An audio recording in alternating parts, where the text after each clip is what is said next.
भ्रष्टाचार के आरोप में गिरफ्तार किए गए विधायक रमन अरोड़ा की मुश्किलें कम होती नहीं दिख रही हैं। एक के बाद एक उनके विधायक रहते हुए किए गए फर्जीवाड़े सामने आ रहे हैं।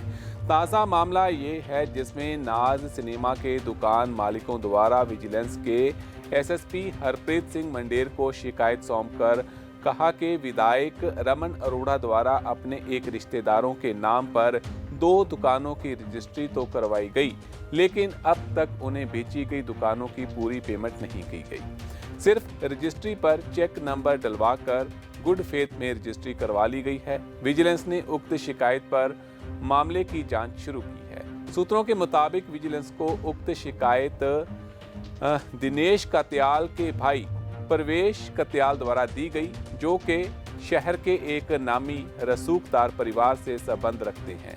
पीड़ित प्रवेश कत्याल द्वारा विजिलेंस को दी गई शिकायत में कहा गया कि उनके द्वारा नाज सिनेमा में मार्केट बनाई गई थी, जिसमें से 2 दुकानें विधायक रमन अरोड़ा द्वारा अपने रिश्तेदार को दिलवाई गई थी, जिसका पहला बयाना किया गया और बाद में रजिस्ट्री करवाई गई।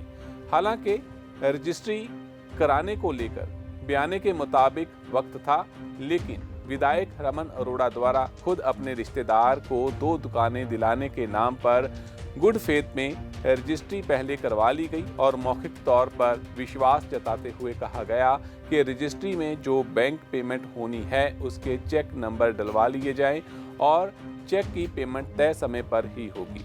मामले में पेच तब फंसा जब पीड़ितों द्वारा विधायक रमन अरोड़ा के रिश्तेदार के नाम पर रजिस्ट्री तो करवा दी गई, लेकिन अब तक चेक नहीं पास करवाई गई और पेमेंट के लिए चक्कर काटने पड़ रहे हैं।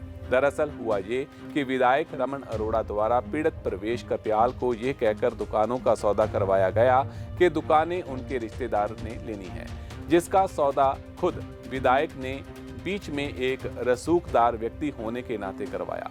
लेकिन जब सौदा हो गया तो रजिस्ट्री करवाने के टाइम पर उनके द्वारा bank payment collector rate amount के हिसाब से जो दुकानों की कीमत बनती थी उसने चेक कटवाकर उसके नंबर डलवा दिए थे और कुछ कैश पेमेंट भी करवाई गई, लेकिन पेच बैंक पेमेंट ना होने के कारण फंस गया है। इसी बीच विधायक रमन अरोड़ा को भ्रष्टाचार के आरोप में विजिलेंस द्वारा गिरफ्तार कर लिया गया तो पीड़ित डर गए कि उनके द्वारा दुकानों की रजिस्ट्री तो करवा दी गई है, लेकिन पैसे पूरे नहीं मिले हैं, जिससे उनके द्वारा विजिलेंस को इस संबंधी शिकायत करना मुनासिब समझा गया।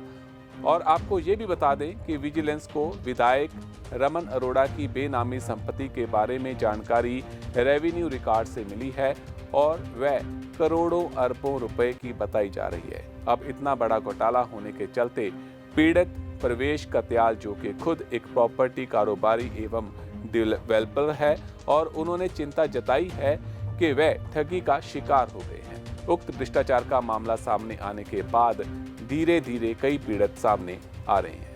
आप बने रहे पंजाब केसरी टीवी के साथ। धन्यवाद।